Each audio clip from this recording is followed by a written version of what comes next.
அண்ணா பல்கலைக்கழக உதவி பேராசிரியர் கவியரசு நம்மோட இணைப்பில் இணைகிறார். கவியரசு, இப்போ விண்ணை சீறி பாய்ந்து கொண்டிருக்கிறது C-58. இன்னும் எவ்வளவு நிமிடங்கள்ல இது நிலைநிறுத்தப்பட இருக்கிறது? அதன் இந்த கடைசி ஸ்டேஜ் பத்தி சொல்லுங்க. அதோட பணிகள் பத்திலாம் நம்ம விரிவா ஒவ்வொன்றா பேசலாம். முதல்ல இந்த கடைசி ஸ்டேஜ் மட்டும் ஒரு ஸ்டேஜா விளக்கமா சொல்லுங்க. ஓகே பார்த்திபன், இப்ப நம்ம அனுப்பியிருக்கிறது வந்து நீங்க சொன்ன மாதிரி PSLV ராக்கெட். ஸோ PSLV வந்து நமக்கு வந்து சக்சஸ்ஃபுல் ரேட் வந்து ரொம்ப ரொம்ப அதிகம் when compared to GSLV. So GSLVல உங்களுக்கு 3 அடுக்குகள் இருக்கும், வேற இந்த PSLVல மொத்தம் 4 அடுக்குகள் இருக்கு. Stage 1, stage 2, stage 3, stage 4. இந்த ஸ்டேஜ் ஒரு மேல போக போக ஒரு ஸ்டேஜா அதோடைய பணியை நிறைவு பண்ணதுக்கு அப்புறம் எல்லாத்தையும் கழட்டி விட்டுக்கிட்டே போகும். PSLV 4 மட்டும்தான் இந்த சேட்டலைட்டை எடுத்துட்டு போய் அதோடைய ஆர்பிட் கிட்டத்தட்ட ஒரு 650 கிலோமீட்டர்ல நிலைநிறுத்த போகுது. இது கிட்டத்தட்ட எவ்வளவு டைம் எடுத்துக்குன்னு பாத்தீங்கன்னா 21.91 நிமிடங்கள்ல இது 4வது ஸ்டேஜ்ல இருந்து தன்னுடைய சேட்டலைட்டை வந்து செப்பரேட் பண்ணி விட்டுரும் பார்த்திபன். ரைட்.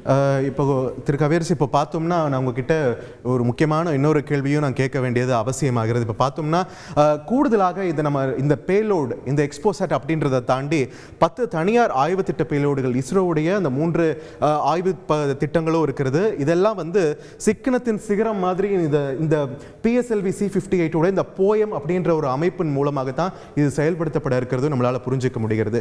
இது இந்த 10 தனியார் இந்த ஆய்வு திட்ட பேலோடுகள் எப்படி செயல்படுத்தப்பட இருக்கின்றன? இதுல இந்த போயம் அப்படின்ற அமைப்பு எந்த அளவுக்கு நமக்கு சிக்கனத்தை ஏற்படுத்த இருக்கிறது? ஓகே பார்த்திபன், இந்த போயம் அப்படிங்கிறது ISRO வந்து ட்ரை பண்ண ஒரு முக்கியமான ஒரு எக்ஸ்பெரிமெண்ட். அதாவது PSLV ஆர்பிட்டல் எக்ஸ்பெரிமெண்டல் மாடியூல் அப்படின்னு அதை சொல்லுவாங்க. இப்ப நான் முன்னாடியே சொன்னேன் இல்லையா, மொத்தம் 4 அடுக்குகள் PSLVல இருக்குன்ட்டு. இது ஒரு அடுக்குகளா ஸ்டேஜ் 1 அதோடைய பணியை முடிச்சதுக்கு அப்புறம் கழட்டி விடப்படும், அது கடல்ல விழுந்துரும்.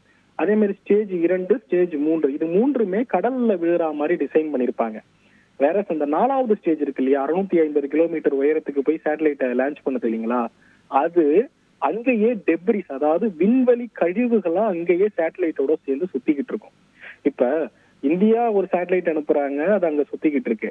இதே மாதிரி உலகத்துல இருக்கிற மற்ற கண்ட்ரிகள் எல்லாருமே சேட்டலைட் அனுப்பும் போது என்ன ஆகும்னா, தன்னுடைய சேட்டலைட்டோட அதோடைய கடைசி ஸ்டேஜும் சேர்ந்து அந்த இடத்துல சேர்ந்து சுத்த ஆரம்பிச்சிடும். இதை எல்லாமே விண்வெளி கழிவுகள்னு சொல்லுவாங்க. இந்த விண்வெளி கழிவுகள் கிட்டத்தட்ட 30-40 வருஷம் அங்கேயே சுத்திக்கிட்டு இருக்கும். திருப்பி பூமிக்கு அது வந்து திருப்பி வர்றது வந்து ரொம்ப வெகு காலங்கள் எடுத்துக்கும். அப்படியே சுத்திக்கிட்டு இருக்கிறதுனால என்ன ஆகும், எதிர்வரும் காலங்கள்ல நம்ம அந்த பர்டிகுலர் ஆர்பிட்ல ஒரு சேட்டலைட் அனுப்பணும்னா அது நமக்கு தொல்லை தர ஆரம்பிச்சிடும். இன்னொரு சேட்டலைட் அனுப்பும் போது அதுல போய் மோதுறதுக்கான சாத்தியக்கூறுகள் அதிகமா இருக்கு.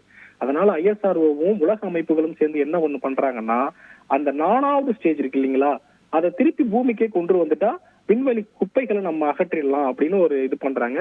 அதன் அடிப்படையில இந்த மிஷன்லயும் PSLV இருக்கு இல்லையா, PSLV 4வது ஸ்டேஜ் அதை 2 முறை சேட்டலைட்டை லான்ச் பண்ணதுக்கு அப்புறம் ஆன் பண்ணி 650 கிலோமீட்டர்ல இருந்து திருப்பி 350 கிலோமீட்டருக்கு கொண்டு வந்துருவாங்க. இந்த 350 கிலோமீட்டர்ல கிட்டத்தட்ட ஒரு 6 மாசத்துல பூமிக்கு திருப்பி வளிமண்டலத்துக்குள்ள வரும்போது அது வந்து எரிஞ்சு பஸ்பமாயிடும். சோ இப்ப 650ல இருந்து 350க்கு கொண்டு வராங்க இல்லையா, இதுல நம்ம முக்கியமா ஏதாவது பண்ணலாமா அப்படின்னு ISRO ஒரு இனோவேட்டிவா திங்க் பண்ணி தான் இந்த PSLV ஆர்பிட்டல் எக்ஸ்பெரிமெண்டல் மாடியூல் அப்படிங்கிற ஒரு திட்டத்தை வந்து முன்னெடுத்தாங்க. அந்த அடிப்படையில அதாவது வீணா போற அந்த 4வது ஸ்டேஜ்லயும் ஒரு சில பேலோடெல்லாம் வச்சு அதை ஒரு சேட்டலைட்டா அது அந்த ஆர்பிட்ல சுத்திட்டு இருக்கிற வரைக்கும் அதுல இருந்து என்னென்ன தகவல்களை வந்து நம்ம வந்து ப்ராப்பரா கெட் பண்ண முடியும் அப்படின்னு ஒரு முன்னெடுப்பு நடவடிக்கை எடுத்தாங்க. அதன் அடிப்படையில இந்த பர்டிகுலர் மிஷன்லயும் கிட்டத்தட்ட 10 பேலோடுகள் இந்த PSLV கடைசி ஸ்டேஜ்ல 4th ஸ்டேஜ்ல ISRO பண்ணிருக்காங்க. இதுல நீங்க குறிப்பிட்டது மாதிரி 3 ஸ்டேஜ்கள் ISRO உடையது, 3 பேலோடுகள் ISRO உடையது, மீதி 7 பேலோடுகள் தனியார் அமைப்போடையது. இப்ப ஸ்டார்ட் அப் இந்தியாவை ப்ரொமோட் பண்ணணுங்கிறதுனால ஸ்பேஸ் ரிலேட்டடா என்னென்ன ஸ்டார்ட் அப்ஸ் இருக்கோ அவங்களுடைய எல்லா பேலோடையும் அதுல வச்சிருக்காங்க. இதுல குறிப்பிட்டு நம்ம சொல்ல போனோம்னா ISRO உடைய 3 பேலோட் இருக்கு. டஸ்ட் எக்ஸ்பெரிமெண்ட், அதாவது வளிமண்டலத்துல என்ன மாதிரியான டஸ்ட்கள்லாம் இருக்கு, என்னென்ன பார்ட்டிகல் சைஸ்ல இருக்கு அப்படின்னு அனலைஸ் பண்றதுக்காக PRL பிசிக்கல் ரிசர்ச் லெபார்டரி அப்படி ஒரு ISRO அமைப்பு உடைய ஒரு கிளை இருக்குது, அவங்க வச்சிருக்கிற ஒரு பேலோட் இருக்கு.